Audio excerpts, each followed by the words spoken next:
जय श्री राम साथियों। मैं हूं आपकी बुरासी दीदी। आज हम प्राचीन इतिहास के नेक्स्ट टॉपिक जैन धर्म के बारे में पढ़ेंगे। ठीक है, चलिए शुरू करते हैं। जैन धर्म जैन जिन शब्द से बना है। ठीक है, जैन जिन शब्द से बना है जिसका अर्थ होता है विजेता या हम बोलेंगे विनर। ठीक है, तो जैन किससे बना है? जिन शब्द से, जिसका अर्थ क्या होता है? विजेता। और जो जैन साधु होते हैं उनको क्या कहते हैं? यति। यति कहते हैं जैन साधुओं को। और जो जैन भिक्षु होते हैं उनको कहते हैं श्रमण। जो जैन भिक्षु होते हैं उनको कहते हैं श्रमण। और जैन परंपरा के अनुसार 24 तीर्थंकर हुए। जैन परंपरा के अनुसार कुल कितने तीर्थंकर हुए? 24 तीर्थंकर। तीर्थंकर उसको कहते हैं जिनको कैवल्य या ज्ञान की प्राप्ति हो जाती है या सर्वोच्च ज्ञान प्राप्त हो जाता है, उसको कैवल्य भी कहते हैं। तो उसी को क्या कहते हैं? तीर्थंकर। ठीक है, तो जैन परंपरा के अनुसार कुल कितने तीर्थंकर? 24। जो जैन धर्म के संस्थापक थे या पहले तीर्थंकर थे वो कौन थे? हमारे ऋषभ देव जी। ठीक है, ऋषभ देव जी थे। इनको आदिनाथ या केसरियानाथ भी कहा जाता है। ऋषभ देव को क्या कहा जाता है? आदिनाथ या केसरियानाथ। इनका प्रतीक है वृषभ। वृषभ यानी कि बैल। तो ऋषभ देव जी जो तीर्थंकर है इनका प्रतीक क्या है? वृषभ या बैल। और जो पहले के बाद दूसरे तीसरे चौथे ऐसे करके आते आते 24 हुए थे, तो हम सबके नहीं पढ़ेंगे, इम्पोर्टेंट पढ़ेंगे। तो अब हम 22वें 23वें और 24वें महावीर स्वामी जी के बारे में देखेंगे। ठीक है, तो अब हम देखते हैं किसके? 22वें तीर्थंकर के बारे में।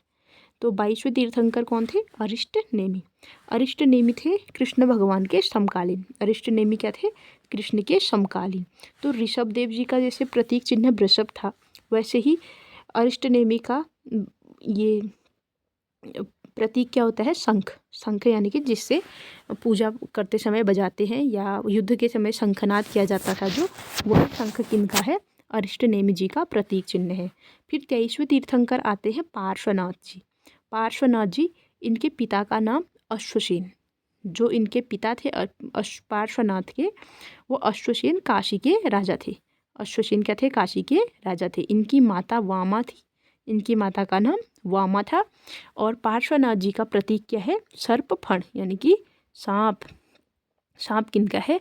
पार्श्वनाथ जी का। ठीक है, और पार्श्वनाथ जी को ज्ञान प्राप्ति कहाँ हुई थी? सम्मेद शिखर पर हुई थी। सम्मेद शिखर पर हुई थी। किसको? पार्श्वनाथ जी को ज्ञान प्राप्ति। और पार्श्वनाथ जी ने जैन धर्म में चतुरायन सिद्धांत दिया। क्या दिया? चतुरायन सिद्धांत या 4 महाव्रत दिए। क्या दिए? 4 महाव्रत या चतुरायन सिद्धांत दिए। इन चतुरायन सिद्धांतों में कौन कौन से थे? 4। सत्य, अहिंसा, अस्तेय, अपरिग्रह। क्या क्या थे? सत्य, अहिंसा, अस्तेय, अपरिग्रह। सत्य अर्थात सदा सत्य बोलना चाहिए। अहिंसा यानी कि हिंसा नहीं करनी चाहिए। और अस्तेय चोरी नहीं करनी चाहिए। और अपरिग्रह व्यर्थ की चीज़ों का संग्रह नहीं करना चाहिए। तो ये 4 चतुरायन सिद्धांत दिया था पार्श्वनाथ जी ने।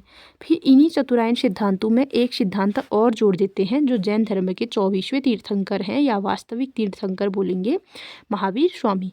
तो ये बन जाता है 5 महाव्रत या पंचायन सिद्धांत। तो जो ये 5वां जोड़ते हैं वो क्या होता है? ब्रह्मचर्य। कौन जोड़ता है? महावीर स्वामी। और जो आत्मा है, आत्मा को इन्होंने मोक्ष प्राप्ति में बाधा बताया है। जैनियों ने मोक्ष प्राप्ति में बाधा क्या बनाया है? किसको बताया है? आत्मा को। वर्तमान में जैन धर्म में कुल कितने महाव्रत हैं? 5 महाव्रत हैं। ठीक है, 5वां किसने जोड़ा? महावीर स्वामी ने। सत्य, अहिंसा, अस्तेय, अपरिग्रह, ब्रह्मचर्य। और जो गृहस्थ हैं, गृहस्थों के लिए महाव्रतों की कठोरता में कमी की गई और 5 अणुव्रतों का प्रतिपादन हुआ। तो जो गृहस्थ थे वो महाव्रत तो फॉलो नहीं कर सकते थे, तो इसलिए उनकी कठोरता में कमी करके 5 अणुव्रतों का प्रतिपादन किया गया। और जो जैन हैं इन्होंने संसार की वास्तविकता स्वीकार की।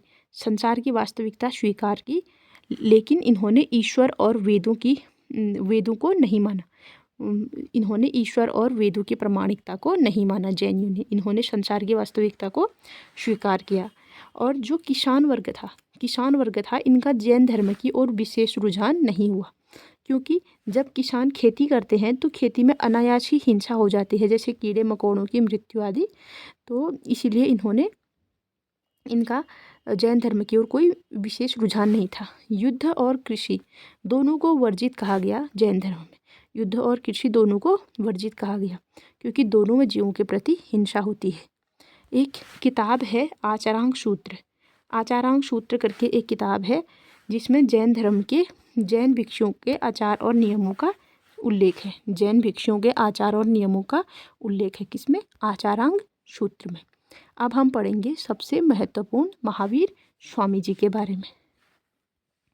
ये हैं जैन धर्म के 24वें या अंतिम या वास्तविक संस्थापक। 24वें बोलो, अंतिम बोलो या वास्तविक संस्थापक कौन? महावीर स्वामी। ठीक है, तो एक कल्पसूत्र एक किताब है, किन्होंने लिखी है? भद्रबाहु। भद्रबाहु इन्होंने उसमें लिखा है, कल्पसूत्र में लिखा है, ब्राह्मण ऋषभ देव की पत्नी देवनंदा के गर्भ में महावीर स्वामी थे। जो कोई ब्राह्मण थे ऋषभ देव, उनकी पत्नी देवनंदा थी, तो उनके गर्भ में महावीर स्वामी थे। लेकिन किसी भी जैन तीर्थंकर का जन्म ब्राह्मण कुल में नहीं हुआ था। कोई भी जैन तीर्थंकर ब्राह्मण कुल में जन्म नहीं लिए थे, सारे क्षत्रिय थे। तो देवराज इंद्र ने उन्हें त्रिशला छत्राणी के गर्भ में स्थापित किया। इसका कारण क्या था सारे क्षत्रिय होना? क्योंकि जो जैन धर्म था ये मुख्यतः ब्राह्मण धर्म के खिलाफ था, वेदों के खिलाफ था। तो इसलिए अगर वो ब्राह्मण के गर्भ से होते तो वो उसका वेद नहीं, मतलब विरोध नहीं कर पाते शायद से। इसलिए तो इनको जो ब्राह्मण ऋषभ देव और उनकी पत्नी देवनंदा के गर्भ से स्थानांतरित कर देवी त्रिशला यानी कि जो छत्राणी थी, क्षत्रिय थी, इनके गर्भ में स्थापित किया गया। ठीक है, तो अब महावीर स्वामी की माता का नाम क्या हो गया? त्रिशला हो गया। ठीक है, त्रिशला। और इनके पिता का नाम सिद्धार्थ। इनके पिता का नाम सिद्धार्थ। ये क्या थे? ज्ञात्रक कुल के मुखिया थे। महावीर स्वामी के पिता क्या थे? ज्ञात्रक कुल के मुखिया थे। और महावीर स्वामी का गोत्र क्या था? जांत्रिक गोत्र था। क्या था? तांत्रिक नहीं, जांत्रिक। तांत्रिक नहीं, जांत्रिक। जांत्रिक गोत्र किसका था? महावीर स्वामी का। ठीक है, इनके जन्म के लिए दो समय बताए जाते हैं, 599 BC और 540 BC। तो 540 BC ज़्यादा जगह पे लिखा हुआ है और 599 कम BC पे, तो 540 को मानेंगे हम। ठीक है, तो 540 BC में कुंडग्राम वैशाली में महावीर स्वामी का जन्म हुआ था, बिहार में। कहाँ पे? 540 BC में कुंडग्राम वैशाली में। कहाँ पड़ता है? बिहार में। ठीक है, इनके पिता का नाम सिद्धार्थ, माता त्रिशला। बचपन का नाम क्या था इनका? वर्धमान। महावीर के बचपन का नाम क्या था? वर्धमान। वर्धमान बचपन का नाम। और इनकी पत्नी का नाम यशोदा। महावीर की पत्नी का नाम यशोदा। और पुत्री का नाम क्या था इनके? प्रियदर्शना या अन्नोजा भी बोलते थे। अन्नोजा प्रियदर्शनी। अन्नोजा प्रियदर्शनी महावीर स्वामी की पुत्री का नाम। और इनके पति, प्रियदर्शना के पति या महावीर स्वामी जी के दामाद, इनका नाम क्या था? जामाली। जामाली। इनका नाम क्या था? जामाली। जामाली। और ये जो जामाली था महावीर की बहन सुदर्शना का बेटा था। इनके यहाँ कजन मैरिज अलाउड होती है, तो इसीलिए जो महावीर की बहन थी सुदर्शना, उनका बेटा जामाली इनका दामाद बना। और जो मक्खली पुत्र गोशाल हैं, इन्होंने, ये आजीवक वंश के संस्थापक, इन्होंने महावीर स्वामी के साथ तपस्या की थी। लेकिन कहीं कहीं पे इनको इनका शिष्य भी बताया गया है, लेकिन ये जानकारी उतना वो नहीं है। बट इतना तो कंफर्म है कि इन्होंने महावीर स्वामी के साथ तपस्या की थी, मक्खली पुत्र गोशाल ने। कौन थे ये? आजीवक वंश के, आजीवक संप्रदाय के संस्थापक। ठीक है, अब नेक्स्ट आगे देखते हैं। जब 30 वर्ष की अवस्था हुई महावीर स्वामी की, जब 30 वर्ष की अवस्था हुई तो इन्होंने भाई नंदीवर्धन से अनुमति लेकर गृह त्याग कर दिया। बड़े भाई नंदीवर्धन से इन्होंने अनुमति ली और गृह त्याग कर दिया। कितने वर्ष में? 30 वर्ष में महावीर स्वामी ने। और 13 माह तक वस्त्र पहने, उसके बाद निर्वस्त्र रहे। फिर उसके बाद तपस्या करने लगे। 30 वर्ष में घर छोड़ दिया, 13 माह तक वस्त्र पहने और उसके बाद निर्वस्त्र रहे। कौन? महावीर स्वामी। 42 वर्ष की आयु में, 42 वर्ष की आयु में जाम्भिक ग्राम के समीप, जाम्भिक ग्राम के समीप ऋजुपालिका नदी के तट पर साल वृक्ष के नीचे इनको सर्वोच्च ज्ञान या बोलेंगे कैवल्य की प्राप्ति हुई।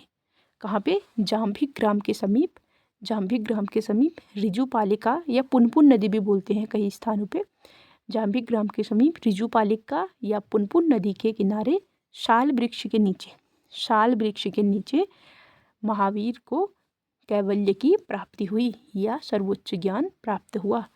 तो जैसे ही इनको सर्वोच्च ज्ञान प्राप्त हुआ उसके बाद ये क्या कहलाए? कैवलिन अरहत जिन निग्रंथ। क्या कहलाए? कैवलिन अरहत जिन निग्रंथ। कैवलिन अरहत जिन निग्रंथ कहलाए। महावीर स्वामी जी को जाना गया इन नाम से। और निकुंडनाथ के नाम से भी जाना जाता है महावीर स्वामी को। निकुंडनाथ के नाम से किसको जाना जाता है? महावीर स्वामी को। कैवलिन अरहत जिन निग्रंथ निकुंडनाथ महावीर स्वामी को कहा गया। ज्ञान प्राप्त कितने साल में हुआ? 42 साल में। जाम्बिक ग्राम ऋजुपालिका नदी साल वृक्ष के नीचे। चलिए, और एक ग्रंथ है भगवती सूत्र। भगवती सूत्र महावीर के जीवन पर प्रकाश डालता है। जो भगवती सूत्र ग्रंथ है ये महावीर स्वामी के जीवन के बारे में बताता है और इसमें 16 महाजनपदों का उल्लेख भी है। किसमें? भगवती सूत्र में। ठीक है, अब हम देखते हैं पहला उपदेश। महावीर स्वामी ने पहला उपदेश कहाँ दिया? वतुलांचल या विपुलांचल पर्वत बराकर नदी के किनारे। ज्ञान प्राप्त हुआ था ऋजुपालिका नदी के किनारे, लेकिन उपदेश दिया था बराकर नदी के किनारे। बराकर नदी के किनारे उपदेश दिया था महावीर स्वामी ने बतुलांचल या विपुलांचल पर्वत पर। ठीक है, इन्होंने जैन संघ की स्थापना की। जैन संघ की स्थापना की कहाँ? पावा, अभी इसको बोलते हैं पावापुरी। कहाँ है ये? बिहार में। जैन संघ की स्थापना की इन्होंने पावा में, महावीर स्वामी जी ने। और जैन संघ में कितने अनुयायी थे? 11 अनुयायी। जैन संघ में कितने अनुयायी थे? 11 अनुयायी। इन 11 अनुयायियों को क्या बोला गया? 11 गणधर बोला गया। इन 11 अनुयायियों को क्या बोला गया? 11 गणधर। और इन 11 गणधरों में से 10 का देहांत महावीर के जीवन काल में हो गया था, लेकिन केवल सुधर्मन 11वां। 10 तो महावीर के काल में ही इनकी मृत्यु हो गई थी, देहांत हो गया था, लेकिन केवल सुधर्मन जीवित रहा। सुधर्मन जीवित था। और महावीर के बाद, महावीर स्वामी के बाद जैन संघ का अध्यक्ष बनाया गया इनको। महावीर स्वामी के बाद जैन संघ का अध्यक्ष बनाया गया किसको? सुधर्मन को। ठीक है, 42 साल में ज्ञान प्राप्ति हुई थी ऋजुपालिका नदी साल वृक्ष के नीचे। और अब देखिए 72 वर्ष की आयु में, 72 वर्ष की आयु में मल्ल महाजनपद, अभी महाजनपद भी पढ़ेंगे, मल्ल महाजनपद जिसकी राजधानी कहाँ है? पावा। पावा में अभी इन्होंने जैन संघ बनाया था ना, वहीं मल्ल महाजनपद पावा, राजधानी पावा। 72 वर्ष की आयु में सस्तीपाल के राजप्रसादों में संलेखना क्रिया से इनका देहांत हो गया। संलेखना क्रिया से इनका देहांत हो गया महावीर स्वामी। संलेखना क्रिया क्या होती है? संलेखना क्रिया में अन्न और जल का त्याग करके मृत्यु को स्वीकार कर लिया जाता है, तो उसी से महावीर स्वामी की क्या देहांत हो जाता है या उनको मोक्ष मिल जाता है, जो भी है। और कहाँ पे, किसके राजप्रसाद थे? सस्तीपाल के राजप्रसादों में, सस्तीपाल के राजप्रसादों में। और जैन धर्म के त्रिरत्न, जैन धर्म के त्रिरत्न कौन कौन से हैं? जैन धर्म के त्रिरत्न हैं मूलतः, त्रिरत्न मतलब मूलतः जैन धर्म से ही संबंधित है। त्रिरत्न मूलतः किससे संबंधित हैं? जैन धर्म से। इनमें है सम्यक ज्ञान, सम्यक दर्शन, सम्यक चरित्र या आचरण। सम्यक ज्ञान, सम्यक दर्शन, सम्यक आचरण। सम्यक ज्ञान, सम्यक दर्शन, सम्यक आचरण। सम्यक ज्ञान, सम्यक दर्शन, सम्यक आचरण। और जैन धर्म का दार्शनिक सिद्धांत क्या है? स्यादवाद या सप्तभंगीनम। स्यादवाद या सप्तभंगीनम या अनेकांतवाद भी बोलेंगे। स्यादवाद या सप्तभंगीनम या अनेकांतवाद भी बोलेंगे। ठीक है, जैन धर्म का दार्शनिक सिद्धांत स्यादवाद, सप्तभंगीनम, एकांतवाद, अनेकांतवाद। स्यादवाद, सप्तभंगीनम, अनेकांतवाद। स्यादवाद, सप्तभंगीनम, अनेकांतवाद क्या है? जैन धर्म का दार्शनिक सिद्धांत। और जो जैन साहित्य है उसको क्या कहते हैं हम? आगम। जैन साहित्य को क्या कहते हैं? आगम। जैन साहित्य आगम कहलाता है। जैन साहित्य क्या कहलाता है? आगम। जैन साहित्य किस भाषा में लिखा है? प्राकृत भाषा में। जैन साहित्य किस भाषा में लिखा है? प्राकृत भाषा में। जैन की प्राचीनतम रचना क्या है? चौदपूर्व या चौदपूर्व। चौदपूर्व या चौदपूर्व। ये किसने लिखे थे? स्वयं महावीर स्वामी ने लिखे थे। स्वयं किसने लिखे थे? महावीर स्वामी ने लिखे थे। जैन साहित्य को आगम कहते हैं। दार्शनिक सिद्धांत क्या है? स्यादवाद, सप्तभंगीनम और एकांतवाद। ठीक है। प्राचीनतम रचना क्या है जैन साहित्य की? चौद पूर्व या चौद पूर्व, चौद पूर्व या चौद पूर्व जैन साहित्य की प्राचीनतम रचना है। किसने लिखे थे? स्वयं महावीर स्वामी ने लिखे थे। जैन धर्म की 5 श्रेणियाँ, जैन धर्म की 5 श्रेणियाँ कौन कौन सी हैं? तीर्थंकर, अरहत, आचार्य, उपाध्याय, साधु। तीर्थंकर, अरहत, आचार्य, उपाध्याय, साधु, ये जैन धर्म की 5 श्रेणियाँ हैं। तीर्थंकर, अरहत, आचार्य, उपाध्याय, साधु। तीर्थंकर कौन से है? जिसने मोक्ष प्राप्त कर लिया है, जिसने मोक्ष प्राप्त कर लिया वो क्या है? तीर्थंकर। अरहत, वह जो निर्वाण प्राप्ति की ओर अग्रसर हो। अरहत कौन है? जो निर्वाण प्राप्ति की ओर अग्रसर हो वो अरहत है। आचार्य, जैन भिक्षुओं के समूह का प्रमुख आचार्य है। जैन भिक्षुओं के समूह का प्रमुख को कहेंगे आचार्य। उपाध्याय, जैन धर्म का शिक्षक, जैन धर्म का शिक्षक उपाध्याय, जैन धर्म का शिक्षक उपाध्याय। और साधु, साधु बोलेंगे सारे जैन भिक्षुओं को साधु बोलेंगे, सारे जैन भिक्षुओं को साधु बोलेंगे। तो 5 श्रेणियाँ कौन कौन सी थी? तीर्थंकर, अरहत, आचार्य, उपाध्याय, साधु। तीर्थंकर, अरहत, आचार्य, उपाध्याय, साधु। तीर्थंकर, अरहत, आचार्य, उपाध्याय, साधु। पाटलिपुत्र के अवशेषों पर पटना को किसने बसाया? शेरशाह सूरी ने। पाटलिपुत्र के अवशेषों पर पटना को शेरशाह सूरी ने बसाया। चलिए ये तो बात की बात है। अब देखिए, अब हम पढ़ेंगे जैन संगीतियों के बारे में। जैन संगीतियाँ हुई थी 2, कुल केवल 2 जैन संगीतियाँ हुई थी 2। जैन संगीतियों को करने का उद्देश्य क्या था? जो नष्ट हो चुका जैन साहित्य था उसका पुनः संकलन करना। नष्ट हो चुके जैन साहित्य के पुनः संकलन करने के लिए जैन संगीतियाँ आयोजित की गई। पहली जैन संगीति कब होती है? 300 BC से 298 BC। 300 BC ही याद कर लीजिए। 300 BC में हुई थी पहली जैन संगीति। कहाँ हुई थी? पाटलिपुत्र, अभी पटना, अभी का पटना। किसने बसाया था? अभी बोला हमने, शेरशाह सूरी ने बसाया था पाटलिपुत्र के अवशेषों पर। तो यही पाटलिपुत्र में हुई थी पहली जैन संगीति। इसका अध्यक्ष कौन था? स्थूलभद्र। स्थूलभद्र था पहली जैन संगीति का अध्यक्ष। तो इसमें क्या हुआ? पहली जैन संगीति में 12 अंगों का संकलन किया गया। 12 अंगों का संकलन किया गया किसमें? पहली जैन संगीति में। और कहाँ से किया गया संकलन? जो चौद पूर्व या पूर्व लिखे थे इनके आधार पे 12 अंगों का संकलन किया गया था। जो चौद पूर्व या पूर्व किसने लिखे थे? स्वयं महावीर स्वामी ने लिखे थे। तो इन्हीं से 12 अंगों का संकलन किया गया पहली जैन संगीति में। अध्यक्ष कौन था? स्थूलभद्र। कहाँ हुई थी? पाटलिपुत्र। कब? 300 BC या 298 BC। ठीक है। और इसमें सबसे बड़ी बात क्या हुई थी? जो जैन धर्म था वो 2 भागों में बट गया, श्वेतांबर और दिगंबर। जैन धर्म 2 भागों में बट गया, श्वेतांबर और दिगंबर। श्वेतांबर वो लोग, वो जैनी थे जो श्वेत वस्त्र धारण करते थे, और जो दिगंबर जैनी थे वो निर्वस्त्र रहते थे। और जो दिगंबर थे, दिगंबर के ही एक वो है, एक साधु थे भद्रभाव, दिगंबर से ही संबंधित है भद्रभाव, जिन्होंने कल्पसूत्र किताब लिखी थी, जिन्होंने यही बताया था कल्पसूत्र में कि महावीर स्वामी त्रिशला के गर्भ में स्थापित किए गए, जो ब्राह्मणी देवनंदा के गर्भ से स्थानांतरित करके, तो वो दिगंबर शाखा से संबंधित थे। ठीक है। तो श्वेतांबर और दिगंबर कब आए? पहली जैन संगीति 300 BC से 298 BC। कहाँ हुई थी? पाटलिपुत्र। अध्यक्ष था स्थूलभद्र। और क्या हुआ था इसमें? मेन 12 अंगों का संकलन किया गया। कहाँ से? 14 पूर्वों के आधार पे। ठीक है। अब देखिए दूसरी जैन संगीति।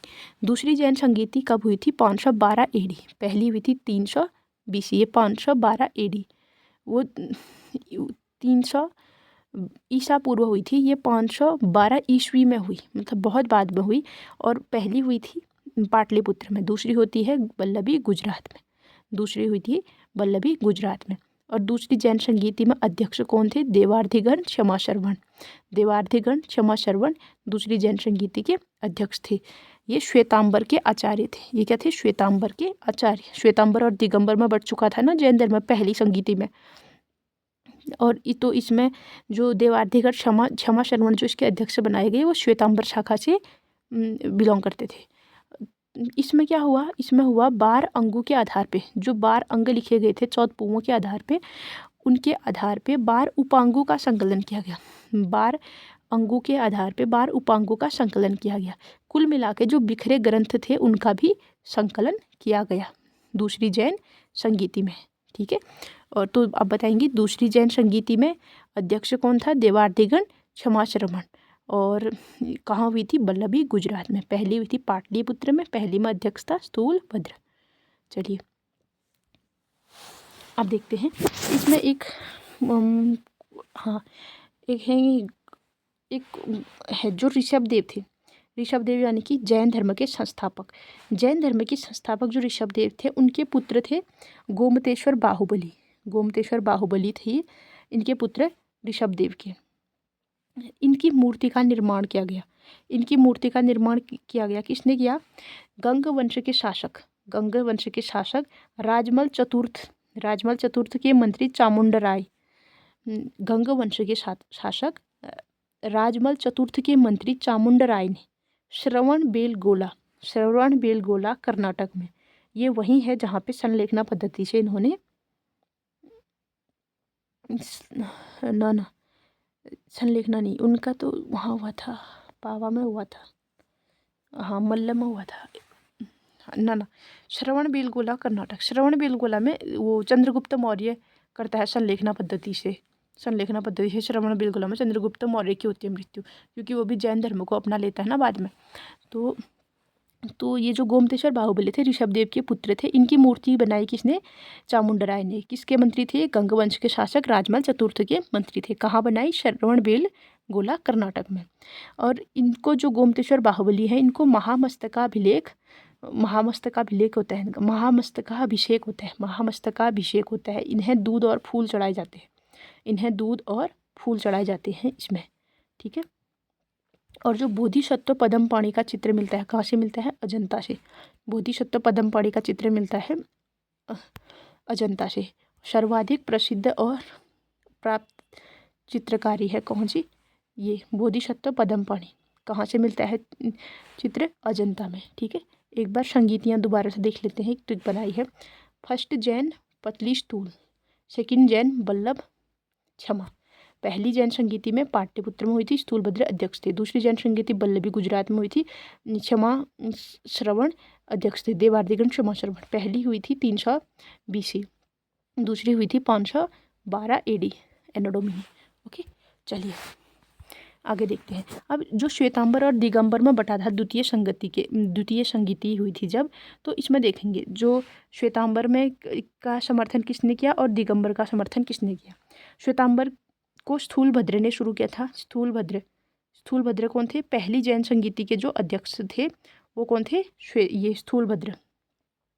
दूसरे में थे देवार्तिगण क्षमा श्रवण। तो और जो दिगंबर था, दिगंबर किसने चलाया? भद्रबाहु की बुक क्या थी? कल्पसूत्र बुक थी किसकी? भद्रबाहु की।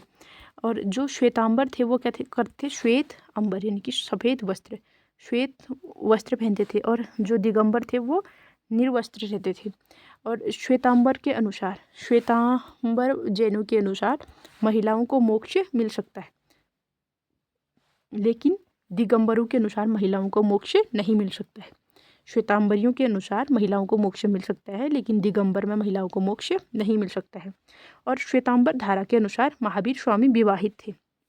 श्वेतांबर धारा के अनुसार महावीर स्वामी विवाहित थे, लेकिन दिगंबरों के अनुसार महावीर स्वामी अविवाहित थे। दिगंबरों के अनुसार महावीर स्वामी क्या थे? अविवाहित थे। आपको जैन तीर्थंकर है उनके प्रतीक देखते हैं। जैसे ऋषभदेव, इनका क्या था? वृषभ या बैल था ना इनका पहले तीर्थंकर। दूसरे हैं अजितनाथ का है हाथी। दूसरे तीर्थंकर हैं अजितनाथ, इनका है हाथी। तीसरे हैं संभवनाथ, इनका है अश्वया घोड़ा किसका है? तीसरे तीर्थंकर अजितनाथ का। तीसरे संभवनाथ का। दूसरे अजितनाथ का क्या है? हाथी है। और छठे तीर्थंकर है पद्म प्रभु, इनका है कमल। छठे तीर्थंकर है पद्म प्रभु, इनका प्रतीक है कमल। छठे हैं पद्म प्रभु। तीसरे कौन थे? हाथी वाले दूसरे थे हाथी वाले अजितनाथ। तीसरे थे अश्व घोड़े वाले संभवनाथ। अभी कमल वाले हैं, कमल या पद्मा कमला, एक ये हो गया, ये हो गए 6। पद्म प्रभु, कमल, और सातवां सुपार्श्वनाथ, सुपार्श्वनाथ सातवें, इनका था स्वास्तिक। सातवें कौन थे? सुपार्श्वनाथ, इनका क्या था? स्वास्तिक। और 19वें थे मल्लीनाथ, मल्लीनाथ का था कलश। 19वें थे मल्लीनाथ, इनका क्या था? कलश। और 21वें थे नेमिनाथ, 21वें थे नेमिनाथ, इनका नीलकमल। ने से नेमी, नौ से नीलकमल। नेमिनाथ थे 21वें, नीलकमल। 22वें का पता है अरिष्टनेमि शंख। 23वें का पता है पार्श्वनाथ सर्प। और 24वें का पता है महावीर स्वामी शेर या सिंह बोलेंगे। ठीक है, अब थोड़ी जैन वास्तुकला के बारे में डिस्कस करते हैं। जैन वास्तुकला में क्या है? रॉक कट गुफाएं हैं, जो चट्टान वाली गुफाएं हैं, उनके बारे में है जो जैन वास्तुकला थी। एक थी हाथी गुम्फा गुफा, उदयगिरी गुफा, खंडगिरी गुफा। हाथी गुम्फा गुफा, उदयगिरी गुफा और खंडगिरी गुफा। जो हाथी गुम्फा गुफा है, ये किसने बनाई थी? खारवेल ने बनाई थी। कहाँ है? ओडिशा में है। हाथी गुम्फा गुफा कहाँ, किसने बनाई थी? खारवेल ने। कहाँ है? ओडिशा में है। उदयगिरी गुफा और खंडगिरी गुफा कहाँ है? उड़ीसा में। ये भी कहाँ है? उड़ीसा में। हाथी गुम्फा गुफा, उदयगिरी गुफा, खंडगिरी गुफा, तीनों कहाँ है? उड़ीसा में। हाथी गुम्फा वाली किसने बनाई? खारवेल ने। हाथी गुम्फा वाली बनाई किसने? खारवेल ने। हाथी गुम्फा, उदयगिरी, खंडगिरी। हाथी गुफा, उदयगिरी, खंडगिरी। अब देखते हैं जैन वास्तुकला के अनमोल धरोहर। ये है हमारे दिलवाड़ा के जैन मंदिर। दिलवाड़ा के जैन मंदिर है माउंट आबू राजस्थान में। ये कहाँ है? माउंट आबू राजस्थान में है दिलवाड़ा के जैन मंदिर। ये बिमल शाह के सामंत वस्तुपाल तेजपाल द्वारा निर्मित किए गए। जो बिमल शाह के थे, बिमल शाह के सामंत वस्तुपाल तेजपाल द्वारा बनाए गए। कौन? दिलवाड़ा जैन मंदिर। अभी हमने पढ़ा था गोमतेश्वर बाहुबली की प्रतिमा कहाँ बनाई थी? श्रवण बेलगोला कर्नाटक में। किसने बनाई थी? राजमल चतुर्थ, गंग वंश के शासक राजमल चतुर्थ के मंत्री चामुंडे राय ने। ठीक है, अब देखते हैं एक है पटक्कल का जैन मंदिर। पटक्कल का जैन मंदिर राष्ट्रकूट शासक द्वारा निर्मित। पटक्कल का जैन मंदिर किसने बनाया था? राष्ट्रकूट शासक द्वारा निर्मित। पटक्कल का जैन मंदिर राष्ट्रकूट शासक द्वारा निर्मित। चलिए, अब कुछ टर्मिनोलॉजी है, जैसे वसदे है। वसदे क्या होता है? जैन भिक्षु का निवास स्थान। जैन भिक्षु का निवास स्थान क्या होता है? वसदे। वसदे। जैन भिक्षु को क्या बोलते हैं? श्रमण। श्रमण, श्रमण बोलते हैं ना, तो सॉरी ये थोड़ा जीभ साइप हो जा रही है। श्रमण ऐसे करके, श्रमण जैन भिक्षु को बोलते हैं। तो इनका जो निवास स्थान होता है उसको क्या बोलते हैं? वसदे। अनुव्रत सिद्धांत किसके लिए था? ये जैनों ने निकाले थे गृहस्थों के लिए। कितने थे? 5 थे। सत्य, अहिंसा, अस्थेय, अपरिग्रह और ब्रह्मचर्य। ये अभी हमने बोला था शादवाद, अनेकांतवाद, सप्तभृंगी ज्ञान, ये सब क्या थे? जैन धर्म से संबंधित थे। अभी और क्या क्या है? शादवाद, अनेकांतवाद, सप्तभृंगी ज्ञान, जिन होगा, जिन, निग्रोध और तीर्थंकर, कैवल्य, ये सब क्या है? जैन धर्म से संबंधित है। तो त्रिरत्न किससे संबंधित है? त्रिरत्न भी जैन धर्म से संबंधित है। सम्यक ज्ञान, सम्यक दर्शन, सम्यक आचरण, त्रिरत्न भी से संबंधित है। शादवाद, अनेकांतवाद, सप्तभंगी ज्ञान, जीन, निग्रोध, तीर्थंकर, कैवल्य, सभी किससे संबंधित हैं? जैन धर्म से। महावीर के समकालीन राजा कौन कौन से थे? महावीर स्वामी के समकालीन बिंबिसार थे। बिंबिसार कौन थे? हर्यक वंश के संस्थापक। बिंबिसार, चंड प्रद्योत, अवंती के राजा चंड प्रद्योत, ये भी किसके समकालीन थे? महावीर स्वामी के। अजात शत्रु, अजात शत्रु ये बिंबिसार के पुत्र, बिंबिसार के पुत्र अजात शत्रु। फिर इनके पुत्र उदाइन, उदाइन थे ना, उदाइन, उदाइन, ये क्या कहते हैं? ये एक दूसरे को मार देते हैं। बिंबिसार को मारते हैं इनके पुत्र अजातशत्रु, अजातशत्रु को मारते हैं इनके पुत्र उदाइन। तो इनको पितृहंता वंश भी बोलते हैं। हर्यक वंश में है, इसको तो खैर वैसे पढ़ेंगे। तो ये महावीर के समकालीन थे। कौन कौन? बिंबिसार, चंद्र प्रद्योत, ये अवंती के राजा थे। अवंती के राजा थे चंड प्रद्योत। और अजातशत्रु दधिवाहन और चेटक, दधिवाहन और चेटक, दधिवाहन और चेटक, ये क्या थे? महावीर के समकालीन राजा थे। और जो जैन धर्म को मानने वाले प्रमुख राजा कौन थे? जैन धर्म को मानने वाले प्रमुख अजातशत्रु, अभी देखा हमने। अजातशत्रु कौन थे? हर्यक वंश, बिंबिसार के पुत्र थे ना। और उदाइन, उदाइन अजातशत्रु के पुत्र, ये भी थे, मानते थे। वादराज, चंद्रगुप्त मौर्य, कलिंग नरेश खारवेल, कलिंग नरेश खारवेल, और राष्ट्रकूट, राष्ट्रकूट, अमोघ वर्ष, चंदेल शासक, अमोघ वर्ष और चंदेल शासक। तो कौन कौन थे? अजातशत्रु, उदयन, वादराज। अजातशत्रु, उदयन, वाजराज, चंद्रगुप्त मौर्य और खारवेल राष्ट्रकूट, खारवेल और राष्ट्रकूट और अमोघवर्ष और चंदेल शासक। ठीक है। अंतिम राजकीय संरक्षण किसने दिया था जैन धर्म को? गुजरात के चालुक्य राजाओं ने, गुजरात के चालुक्य राजाओं ने दिया था अंतिम राजकीय संरक्षण। किसको? जैन धर्म को। ठीक है। और जो जैन धर्म था किसान वर्ग में तो नहीं फैला था, सबसे ज़्यादा किन में फैला? व्यापारी वर्ग में, सर्वाधिक फैला गया व्यापारी वर्ग में। और जो महावीर स्वामी के अनुयायी थे उनको क्या कहते थे? निग्रंथ। निग्रंथ किसको कहते थे? महावीर स्वामी के अनुयायियों को, अनुयायी फॉलोवर्स बोलेंगे। ठीक है, जैसे इंस्टाग्राम फॉलोवर्स होते हैं, पर वो जस्ट एक वेबसाइट में होते हैं, लेकिन वो उनके कहे हुए आचार नियम जो भी है उन सबको पालन करते थे, वो अनुयायी होते हैं, उनको कहा जाता है निग्रंथ। महावीर स्वामी के मुख्य शिष्य गंधर्व, मुख्य शिष्य गंधर्व। और जियो और जीने दो का कथन किसने कहा था? महावीर स्वामी ने। जियो और जीने दो किसने कहा? महावीर ने। जियो और जीने दो कथन किसका है? महावीर का। तो चलिए यहाँ पे हमारा जैन धर्म समाप्त होता है। जय श्री राम।